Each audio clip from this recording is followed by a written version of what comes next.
అదే RTV app వార్తల్ని క్షణాల్లో చదివే అవకాశం ఉంటుంది. ఒక న్యూస్ పేపర్, ఒక టెలివిజన్ ఛానల్ మీ చేతుల్లో ఎప్పుడూ ఉంటాయి. గొడ్లవల్లేరు ఇంజనీరింగ్ కాలేజీలో జరిగిన ఘటన వందల మంది ఆడపిల్లల ఆత్మ గౌరవాన్ని, రక్షణని ప్రమాదంలోకి నెట్టేసింది. ఈ ఘటన మీద కూటమి ప్రభుత్వం సిగ్గుతో తలదించుకోకపోగా ఇంకా అక్కడ ఏమి జరగలేదని జిల్లా ఎస్పీ గారితో ప్రకటన చేయిస్తా ఉన్నారంటే ఆడపిల్లల ఆత్మ గౌరవం అంటే మీకు లెక్కలేదని, ఆడపిల్లల రక్షణ మీద మీకు బాధ్యత లేదని మీ యొక్క బాధ్యత రాహిత్యమైనటువంటి ప్రకటన చాలా స్పష్టంగా తెలియజేస్తా ఉంది. వందల మంది విద్యార్థులు నేటి నుంచి పెద్ద ఎత్తున ధర్నాలు చేస్తూ ఉంటే, నిరసన తెలియజేస్తూ ఉంటే ఏమీ జరగలేదని జిల్లా ఎస్పీ గారితో మీరు ప్రకటన జారీ చేయించారంటే ఇది ఎంత దుర్మార్గం. అంటే సామాన్య విద్యార్థులు అయితే మీ దృష్టిలో వాళ్ళ మీద బాధ్యత ఉండదా? సామాన్య విద్యార్థులు పోరాటం చేస్తే మీరు పట్టించుకోరా?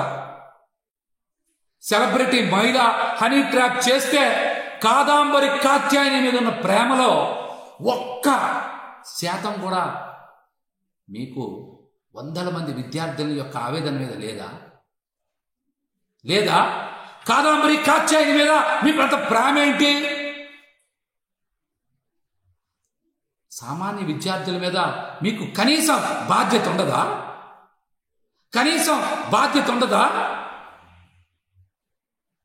అన్యాయం ఎవరికి జరిగినా ఒకేలా స్పందించాలి. కాత్యాయని గారికి అన్యాయం జరిగితే విచారణ చేయండి. కానీ వందల మంది విద్యార్థులకు అన్యాయం జరిగితే స్పందించే తీరుదా? మంత్రి నారా లోకేష్ గారికి ట్విట్టర్ వేదికగా వారి ఆవేదనని నిన్న రాత్రి తెలియజేస్తే ఈ రోజు ఉదయం వరకు స్పందించడానికి, వారికి న్యాయం చేయడానికి నారా లోకేష్ గారికి తీరిక లేదా? విచారణ జరిపిస్తామంటున్నారు. అక్కడ వందల వీడియోలు ఇబ్బంది పడేలాగా తీశారని, అవి ఎక్కడికి బహిర్గతం కాకూడదని విద్యార్థులు పెద్ద ఎత్తున వాపోతుంటే విచారణ చేస్తామంటున్నారేంటి? ఇది మీకు అంత అర్జెంట్ అనిపిస్తలేదా? ఈ ఘటన మీకు అంత ప్రాముఖ్యం అనిపించట్లేదా? కాదాంబరి కాత్యాయని ఘటనే మీకు అంత ఇంపార్టెంటా?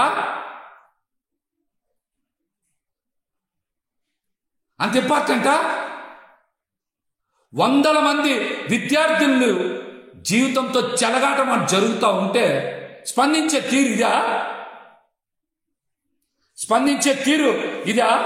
శ్రావణ శుక్రవారం నాడు వందల మంది విద్యార్థుల ఆత్మ గౌరవం తిబ్బతింటూ ఉంటే ప్రభుత్వం ఈ రకంగా స్పందించేది? ఈ ఘటనకి నైతిక బాధ్యత వహించి ఇంతవరకు సరైన రీతిలో స్పందించకుండా, విద్యార్థుల భద్రతని పట్టించుకోకుండా అలసత్వం ప్రదర్శించినటువంటి హోంశాఖ మంత్రి అనిత గారు ఈ ఘటనకు బాధ్యత వహిస్తూ తక్షణమే రాజీనామా చేయాలి. ఎవరైనా సరే. అదేవిధంగా పవన్ కళ్యాణ్ గారు కూడా అనేక సందర్భాల్లో ఎన్నికల ముందు మాట్లాడారు. ఆడపిల్లల వైపు కన్నెత్తి చూడాలంటే భయపడాలి ప్రభుత్వం వచ్చాక అన్నారు. ఈ రోజున మీరు చూస్తున్నారు, కూటమి ప్రభుత్వం వచ్చాక ఆడపిల్లల మీద ఎన్ని అగాత్యాలు జరిగాయో, ఎన్ని అత్యాచారాలు జరిగాయో. మతి స్థిమితం లేని ఆడపిల్లలను కూడా ఈ ప్రభుత్వంలో మరి కామాంధులు వదలటం లేదంటే వాళ్ళకి చట్టం మీద కాదు, ఈ ప్రభుత్వం ఏమీ చెయ్యదనేటువంటి ధైర్యం వచ్చేసింది. మీరు శిక్షించరనేటువంటి నమ్మకం వచ్చేసింది. అందుకనే ఇష్టానుసారం ఆడపిల్లల మీద అఘాయిత్యాలు, అత్యాచారాలు చేస్తూ ఉన్నారు.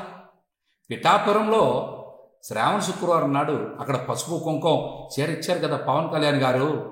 మరి గుడ్డవల్లేరు ఘటన మీద మీరు ఎందుకు స్పందించలా? ఆడపిల్లలకు అండగా నిలబడరా మీరు? ఇష్టానుసారం అఘాయిత్యాలు చేసిన ఇట్లాంటి సీక్రెట్ కెమెరాలు పెట్టి ఆడపిల్లల ఆత్మ గౌరవాన్ని మరి రోడ్డు మీదకి తెచ్చేదాకా వాళ్ళు ప్రవర్తిస్తూ ఉంటే మీరు స్పందించరా?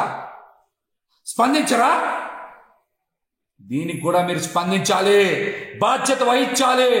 పదవి తీసుకొని మీరు అధికారాన్ని అనుభవించడం కాదు, బాధ్యతగా మీరు ఆడపిల్లలకి అండగా నిలబడకపోతే మిమ్మల్ని ఖచ్చితంగా ఈ రాష్ట్రంలో మహిళలందరూ కూడా బహిష్కరిస్తారని కూడా ఈ సందర్భంగా తెలియజేస్తున్నా. ముఖ్యంగా గుడ్లవల్లేరు జరిగినటువంటి ఘటన మీద రాష్ట్రంలో ఉండేటువంటి తల్లిదండ్రులు, మహిళలందరూ కూడా ఒక్కసారి బలంగా గొంతుకు వినిపించాలి. ఈ ప్రభుత్వం కళ్ళు తెరిచేలాగా మీరు నిరసన తెలియజేయాలి. లేకపోతే ఈ ప్రభుత్వంలో మహిళల మీద, విద్యార్థుల మీద, అదేవిధంగా యువతల మీద అఘాయిత్యాలు పెరిగిపోతాయని కూడా ఈ సందర్భంగా తెలియజేస్తున్నా. అదేవిధంగా జగన్మోహన్ రెడ్డి గారు కూడా మరి మహిళల రక్షణ కోసం దిశ చట్టం తెచ్చారు. దిశ పోలీస్ స్టేషన్ని ఏర్పాటు చేశారు. మీరేం చేశారు? మహిళల భద్రతని, ఆడపిల్లల భద్రతని గాలికి వదిలేసి జగన్మోహన్ రెడ్డి గారు తీసుకొచ్చినటువంటి దిశ పోలీస్ స్టేషన్ల పేరు మార్చి మహిళా పోలీస్ స్టేషన్లని పెడతా ఉన్నారు. ఇంతకన్నా మీరు చేసేది ఏమైనా ఉందా? ఏమన్నా పేరు మారిస్తే మీకు పేరు వస్తుంది అనుకుంటే అది పొరపాటు అవుతుంది.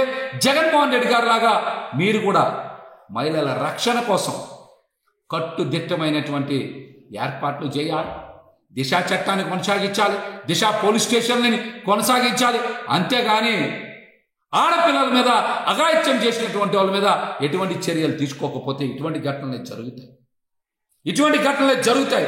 కూటమి ప్రభుత్వం వచ్చాక ఇష్టానుసారం మహిళల మీద రెచ్చిపోతా ఉన్నారు, అఘాయిత్యాలు చేస్తూ ఉన్నారంటే ఈ ప్రభుత్వం యొక్క అలసత్వాన్ని రాష్ట్ర వ్యాప్తంగా ఉన్నటువంటి మహిళలు, తల్లిదండ్రులు అందరూ కూడా అర్థం చేసుకోవాలని కూడా ఈ సందర్భంగా నేనైతే విజ్ఞప్తి చేస్తాను.